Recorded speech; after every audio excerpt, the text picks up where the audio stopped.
देखिए अब बच्चों, ये आपका नया टॉपिक है तो उसी में से, लेकिन ये transformation from Cartesian to polar, ये डबल इंटीग्रेशन में एक टॉपिक और है।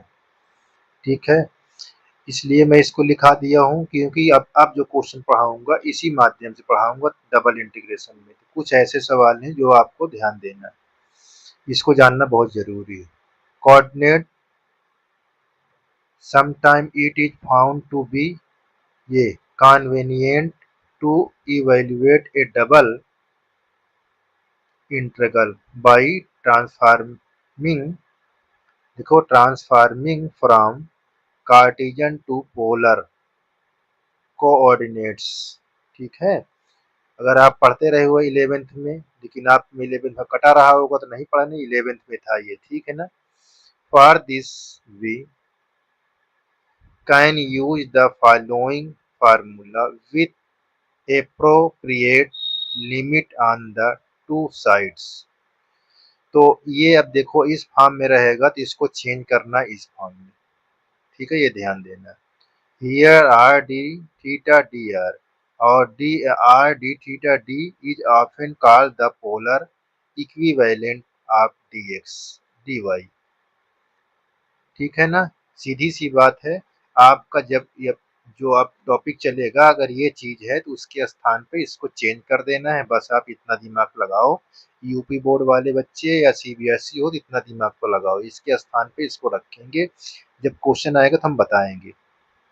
इस पर एक क्वेश्चन है थोड़ा इसी माध्यम का, इससे रिलेटेड है, इसको हम सोल्यूशन करते हैं कैसे, देखिए। अब जो पढ़ेंगे वो नेक्स्ट टॉपिक में पढ़ेंगे, रहेगा डबल इंटीग्रेशन।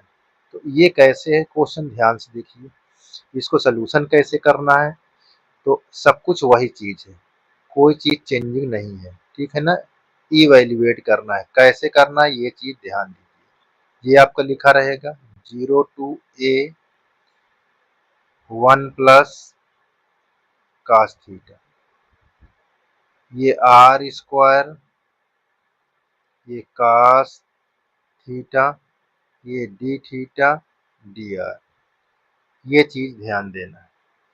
अब कैसे करना है देखिए, आर के रिस्पेक्ट में इसको हल करता हूँ और ये कांस्टेंट हो जाएगा तो इसको बाहर कर दूंगा, क्योंकि इसके रिस्पेक्ट में है। तो जो चीज जिसके रिस्पेक्ट में है वो तो ठीक नहीं, बाकी क्या होते हैं कांस्टेंट, तो ये आप इसको बाहर कर देंगे। ऐसे ऐसे कोष्टक लगाकर 0 to यहाँ a 1 plus cos थीटा, ये ऐसे, और यहाँ आर स्क्वायर, यहाँ डी आर डी थीटा हम बाहर कर देंगे ऐसे।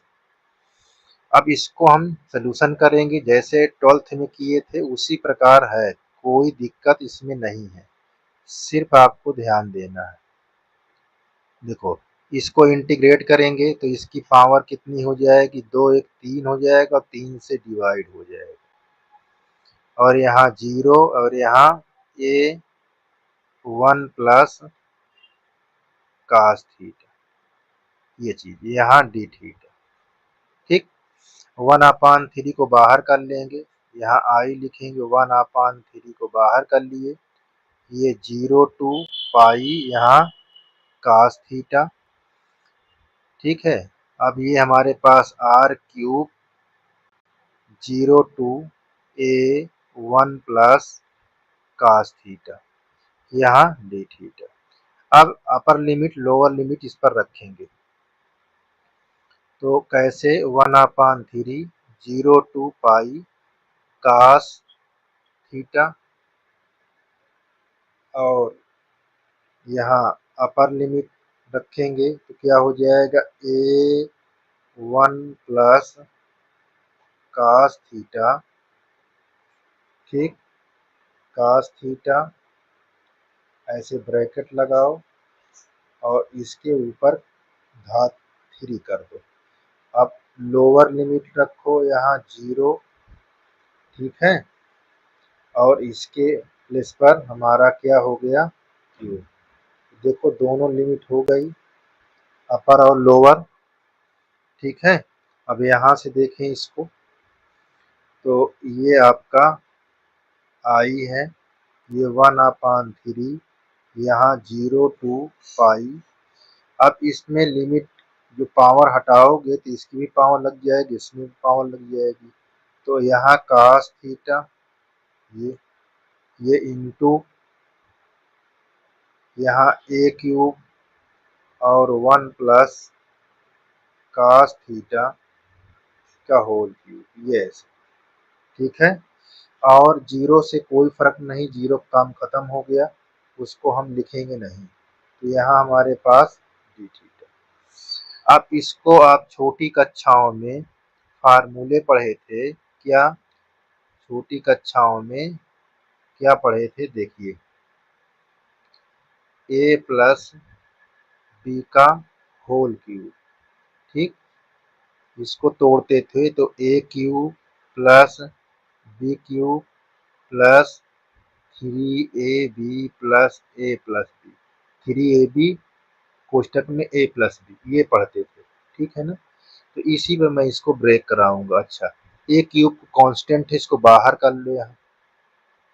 तो जब बाहर करोगे तो क्या हो जाएगा, a क्यूब बाई 3।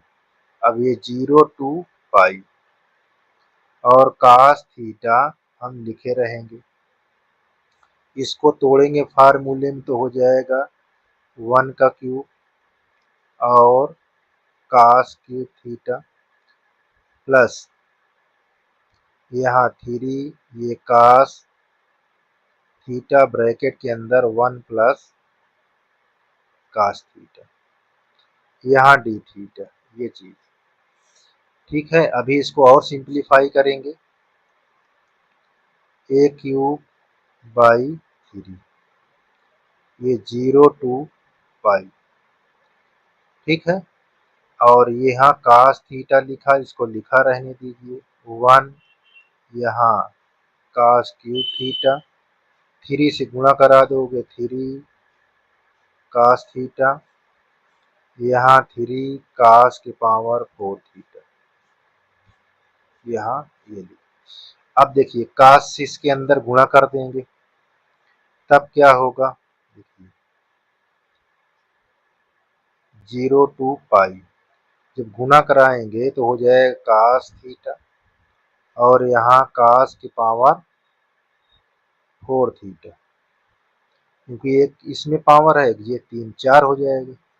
और इसमें करेंगे तो cos स्क्वायर थीटा, और इसमें जब करोगे तो हमारा क्या हो जाएगा, cos की पावर, अच्छा यहाँ से यहाँ जब इंटू करेंगे तो 2 ही पावर होगी। यहाँ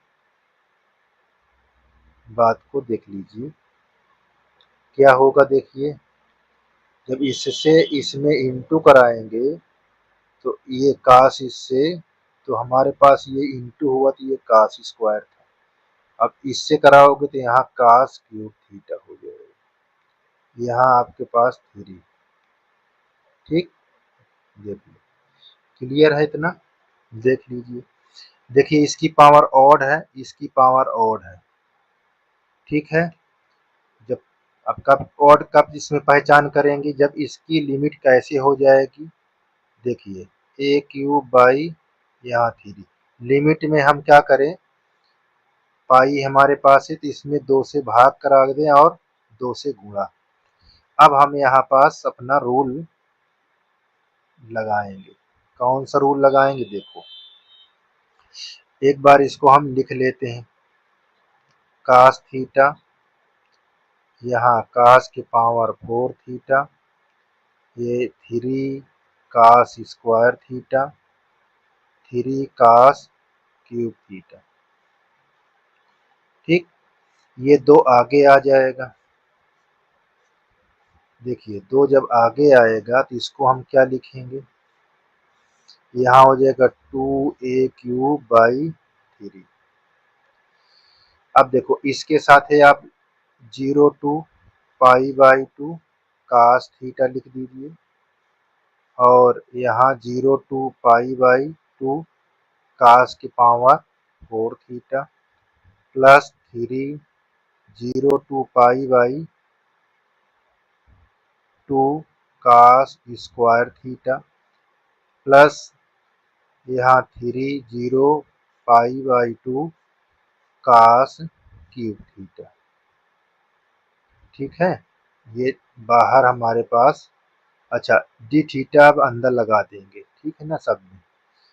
तो ये लिखने की ज़रूरत नहीं है, सब में डी थीटा लगा देंगे क्योंकि अब कोई दिक्कत नहीं है।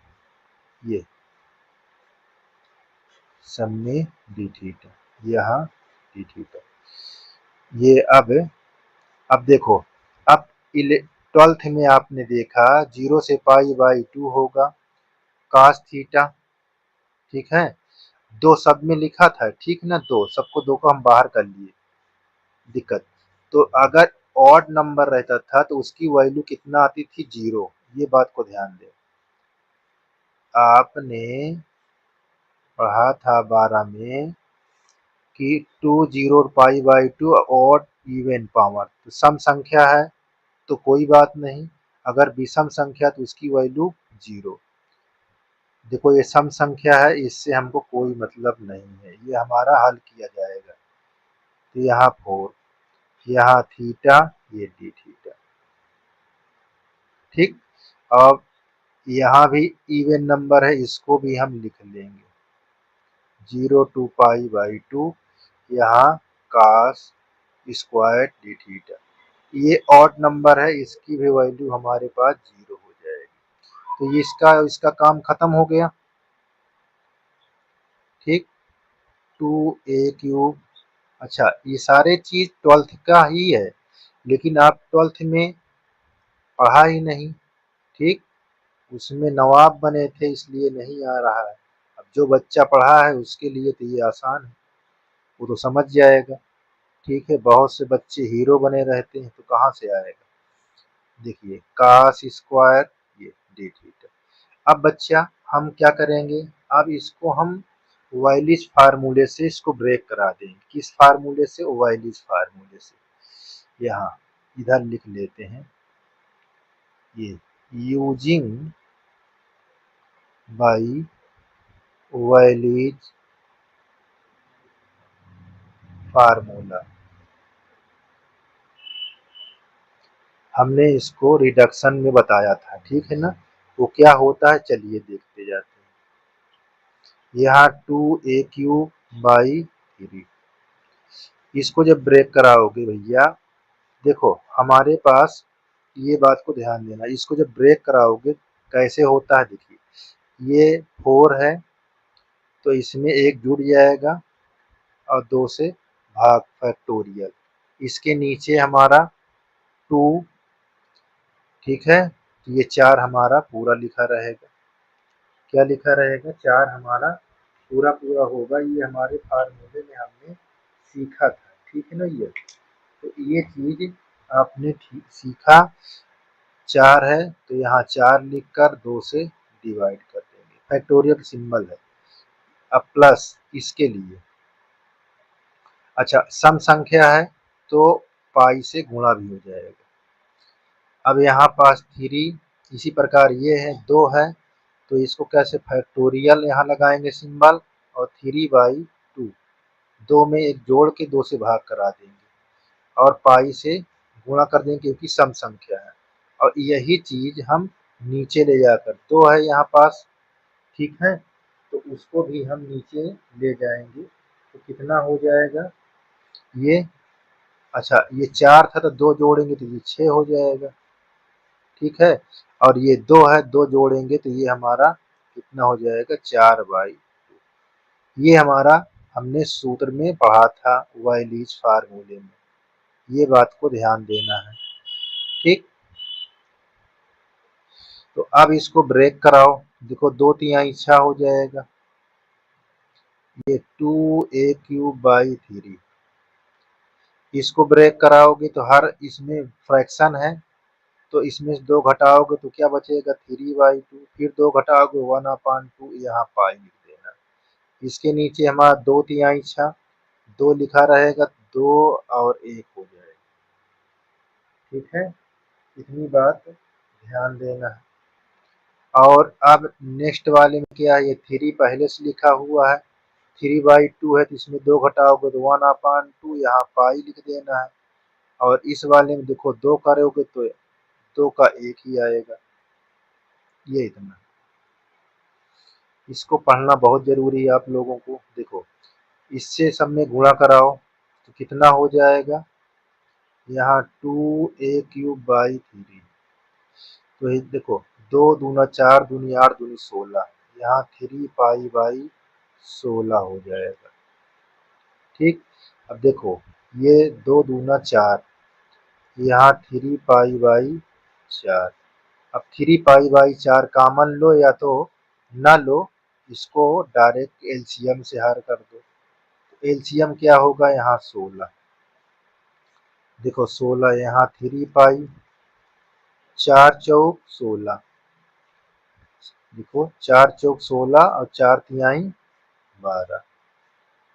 इसको ये 2a³/3, इसको जोड़ोगे तो 15/16π। तो कटता है तो काट दो, 3 पचे 15, 2 चौक 8, सॉरी 2 अठे 16। यहाँ आ जाएगा 5a³π/8। यही हमारा आंसर होगा। ठीक है, यहाँ तक क्लियर हो जाना चाहिए, किसी प्रकार की दिक्कत यहाँ नहीं होनी चाहिए। ठीक है, क्वेश्चन पर।